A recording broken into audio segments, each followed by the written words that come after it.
tidak membacanya dengan perlombaan bersama dengan Nabi. Berhenti, orang-orang itu, sahabat-sahabat itu berhenti dari membaca yang bacaannya itu berbarengan bersama-sama Rasulullah bersama dengan imamnya. Jadi tidak melakukan kebiasaan itu lagi. Biasanya memang sahabat-sahabat itu membacanya seperti itu. Kalau Nabi baca Bismillahirrahmanirrahim, sahabat pun di belakang baca Bismillahirrahmanirrahim bersamaan dengan Nabi. Ketika Nabi baca Alhamdulillahirabbil alamin, sahabat pun baca Alhamdulillahirabbil alamin. Seolah-olah macam dikejo Nabi.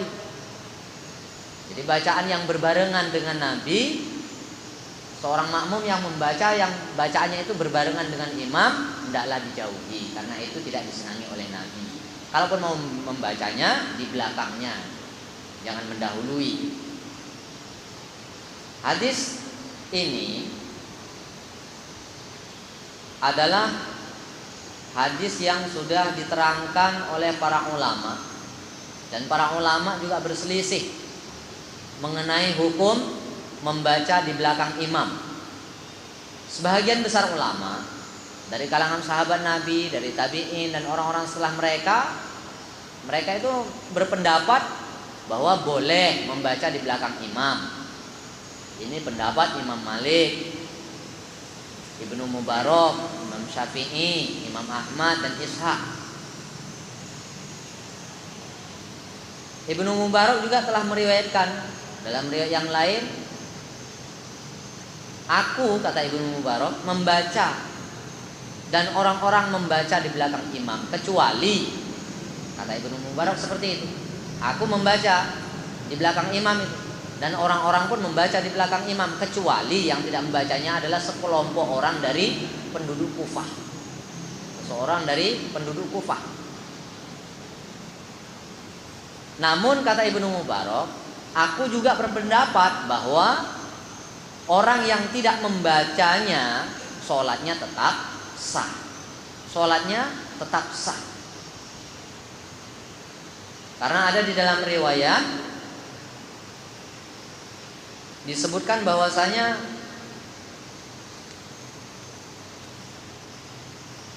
man kana lahu imam fa qiraatuhu lahu qiraatun.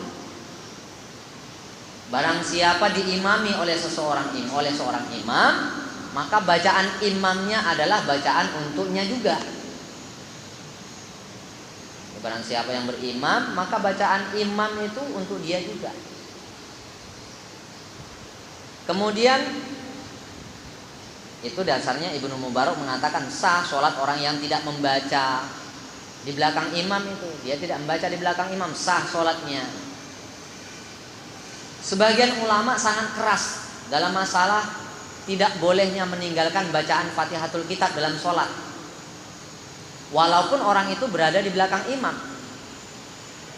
Berdasarkan dengan sabda Nabi, la sholata liman lam yaqra di Fatihatul Kitab. Ya, tidak sah sholatnya bagi orang yang tidak membaca Al-Fatihah.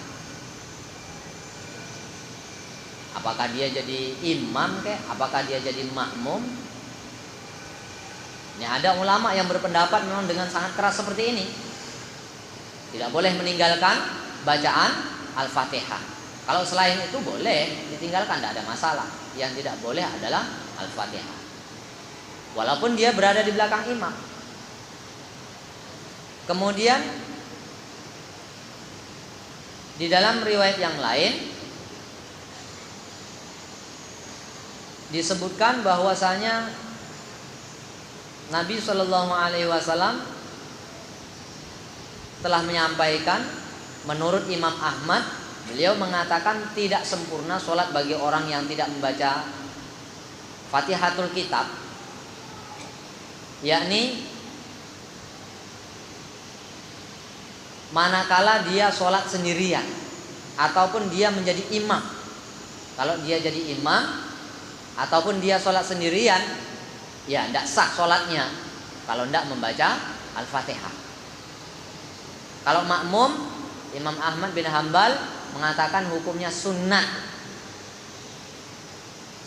membaca Al-Fatihah bagi makmum yang mendengar bacaan imam,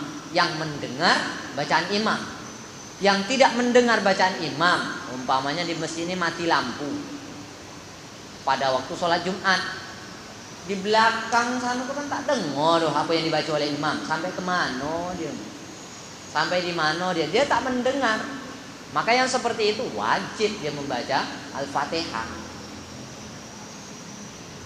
Dia tidak mendengar ataupun memang dia peka, dia peka, tak dengar imam tak pakai telolong pun baca Fatihah tak dengar juga. Yang macam ini wajib ya, karena dia tidak mendengar. Sebab ayat yang menjelaskan tentang itu adalah wa idza quri'al Qur'an. Kalau Al-Qur'an itu dibaca, didengar, fastami'u lahu, maka dengarkan. Kalau Al-Qur'an itu dibaca, dengarkan. Lah kalau orang tak bisa dengar, peka dia, macam mana nak dengar? Wa idza quri'al Qur'an, kalau Al-Qur'an dibacakan, baru perintahnya itu fastami'u lahu, dengarkan. Wa ansitu, diam, la'allakum turhamun. Ini yang bisa mendengarkan. Jadi bagi kata Imam Ahmad, aku lebih menyenangi lagi katanya kalau dia membaca Al-Fatihah. Tapi kalau dia mendengarkan, tidak ada masalah, dia mendengarkan saja. Tapi ini hanya berlaku untuk orang yang menyimak, yang mendengarkan Al-Quran.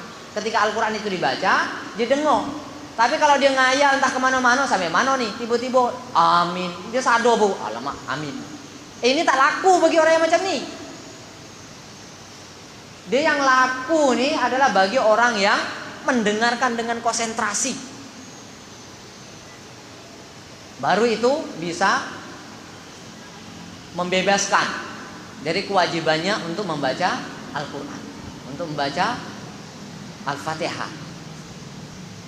Kalau dia pikirannya entah kemana-mana, tetap dia wajib membacanya.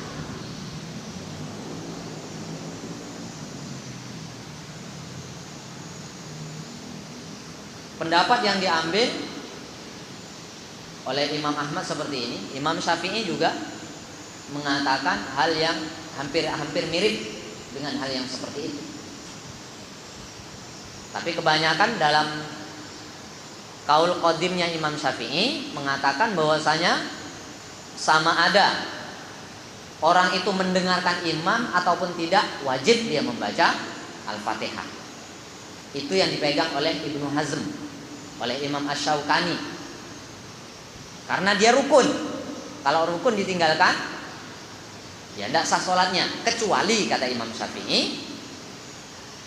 Jadi kalau menurut mazhab Syafi'i itu kan Al-Fatihah rukun.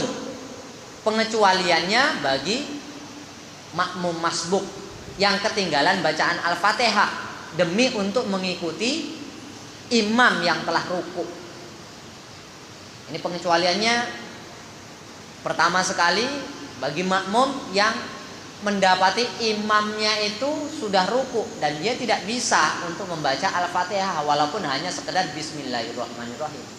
Tak sempat lagi dia demi untuk mengikuti imam, karena imam itu dijadikan untuk diikuti. Jadi dia tidak membacanya. Ini pengecualian pertama kata Imam Syafi'i. Kalau tidak, ya tidak sah sholatnya. Tapi kalau orang yang seperti itu sah. Kemudian yang kedua adalah bagi orang yang baru sebahagian membacanya.